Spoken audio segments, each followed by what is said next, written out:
Australia marches with Britain, land of plenty, land of wide horizons that stretch to the rim of the world, land of untold resources, all placed gladly, willingly, at the feet of Mother England.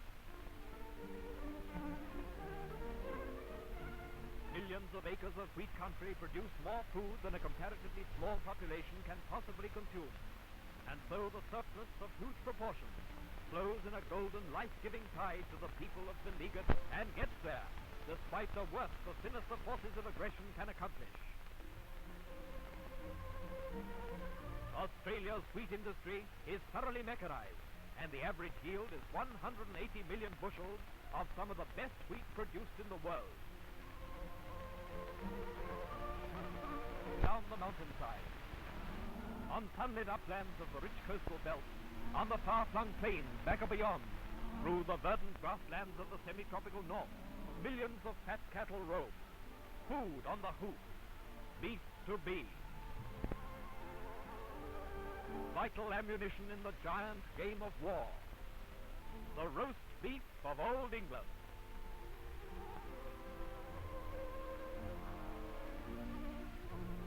He sees the vision splendid of the sunlit plains extended.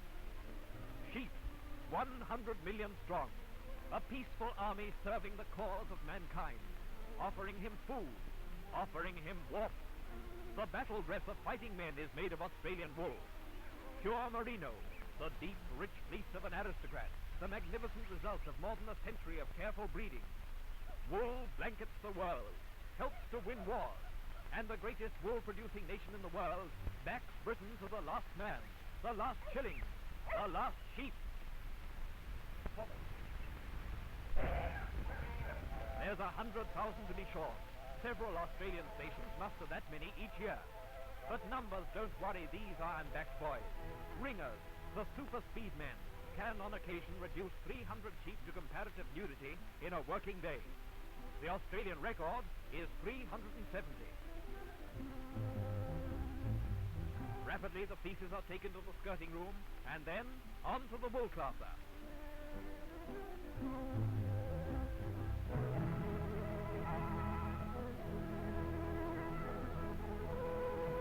Got a load off their minds and quite elated about it.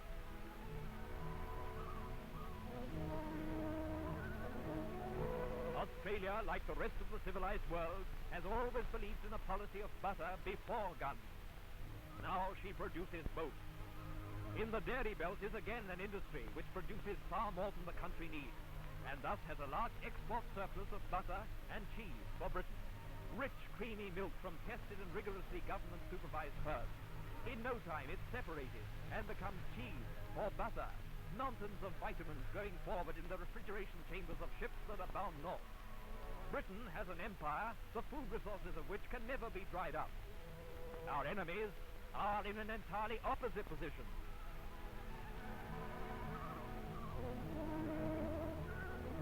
Incubators are working overtime to produce fowls, to produce eggs, to produce more fowls, which are also apparently working overtime.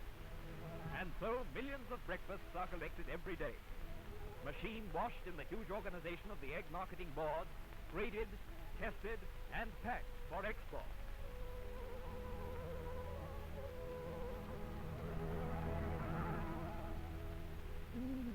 Too bad eggs. They won't reach England.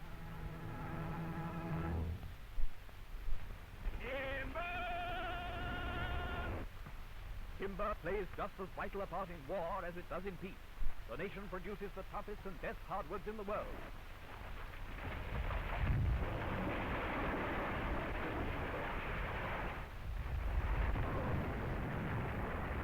Railway sleepers, mine and air raid shelter support, and 101 other wartime uses there are for cut and dressed lengths of these forest giants.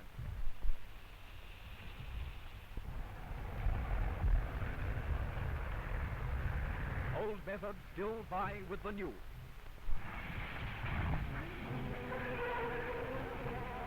Thousands of men toil to turn it to the service of humanity and the winning of this war. While Britain rules the sea, she cannot starve. Australia is an inexhaustible treasure house of food and clothing. War has brought a supreme effort from all sections of the people, but none are rendering more valuable service than the primary producers, sending sorely needed wheat, flour, wool, butter, cheese, eggs, meat, dried and canned fruits, hides to the people of England, who by their courage and tenacity have won the undying admiration and everlasting respect of the Australian people. Industry marches on. A great primary producing country has become a highly industrialized nation. Beneath the soil of the continent lie millions of tons of iron, lead, copper, bauxite, and a score of minerals. Australia produces her own steel, exports it to steel-making England. Thousands of Andersons that shelter Britain from the fiendishness of Hun attack were made in Australia. Giant presses turn out tin hats for the fighting men overseas, and for others who need them in various fields of action.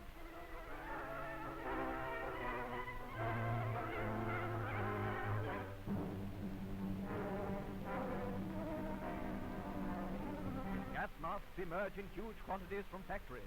We may never need them, but there are others who may. We fight a vicious, ruthless enemy, and Australia strives wholeheartedly to help those less fortunately placed than herself.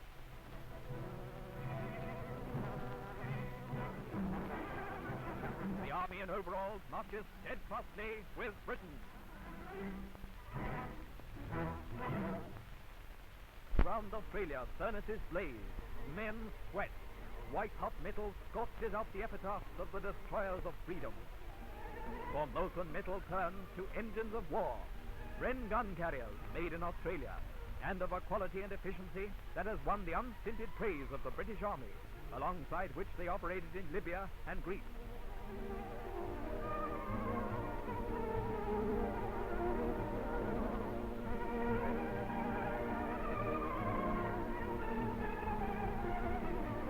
Shells made in Australia are nightly flung at the Nazi sky raiders over London.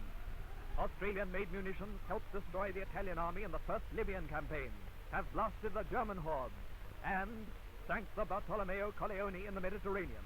The Australian Navy uses Australian-made munitions almost exclusively. The population of the Commonwealth is 97% British, possibly a higher ratio than that of Britain itself. They're as British here as we are at home. Only behind you, to a mark. Shells for the Empire's armies. Winged messengers that bring bad news to the forces of darkness. In many fields, Australian munition production has increased 20 times since the war began. These are the frontline soldiers of the home front, more vital in this war than any previously. For this is not so much a war of fighting men as of fighting machines. Australian-made, every one of them, a splendid tribute to the amazing upward surge of industrialization in the Commonwealth.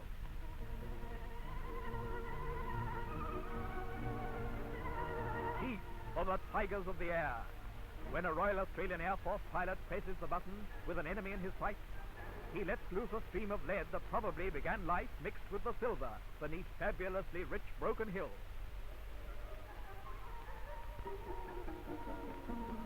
Today, Bren guns are produced in their entirety. Accuracy to 1/10,000th part of an inch is demanded. The body of the Bren, in one piece weighing 6 pounds, was cut from a 27-pound block of steel.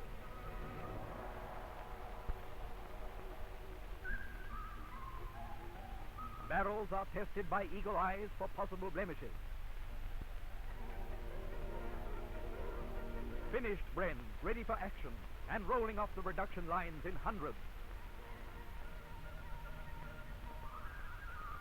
Vickers guns, too, are produced in quantity, while the same huge mile-square factory puts into the hands of every Australian infantryman his Lee Enfield rifle. The giant wheels of industry whir under the terrific impetus of conflict. Anti-aircraft guns flowing from a great plant, the production capacity of which increases with every passing week. They are assembling a Gypsy Moth engine, entirely made in Australia for an Australian-built trainer plane. What was an incredible dream a few years ago is an established fact today. Aeroplanes, down to the last nut and bolt, are being mass-produced in the Commonwealth. The Pratt & Whitney radial engine is a remarkably intricate piece of precision engineering, yet a great factory has them in mass production from the nation's own raw materials. They power the Australian-built wheat.A fighter bomber. Wheat.A's fly above the jungles of Malaya with Australian pilots at the controls. They wing over the continent, watchful, ready for instant action. Trainer planes, fighter planes, and soon, within a few weeks, splendid Beaufort bombers. The Army in overalls works tirelessly and gets results. The nation has gone to war with a vengeance. Securing from us, without love. Australia has 12,000 miles of coastline. She must develop as a maritime nation as Britain did. And she's laying the keels today. In a dozen shipyards, men toil to send down the slipways, ship after ship, from destroyers and corvettes to wooden coasters and great steel liners. Ships, aeroplanes, guns, munitions, food. Every ounce that can be spared goes to the far-flung empire.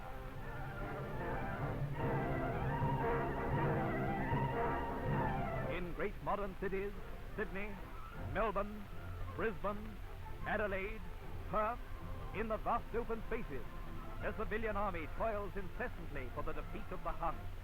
While her empire lives, Britain will not fight alone. Australia marches with Britain. She gives to Mother England not only her wealth, her industry, her vast resources, she gives her sons. She gives her ships, a small navy in point of numbers, but game and efficient.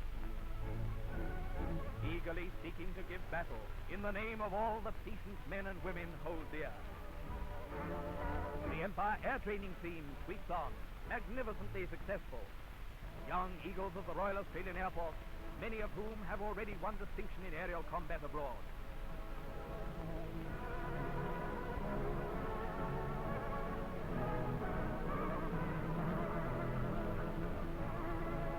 Today, the force is a vital fighting machine, alert, well-trained, well-equipped. Fly on, young eagles, to victory! The Volunteer Army, the Democratic Army, hard-fighting sons of Anzac fathers. From beside the plow, from the factories, from the mines, they come in their hundreds of thousands. Free men going out to fight, to die perhaps, that freedom may live.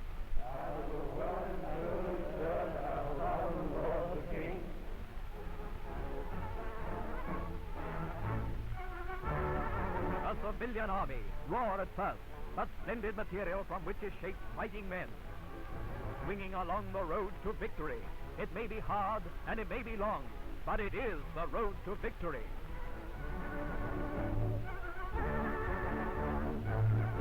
They fight to defend a glorious heritage.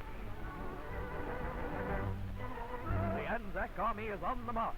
A surging khaki tide comes out of the south and flows up the world.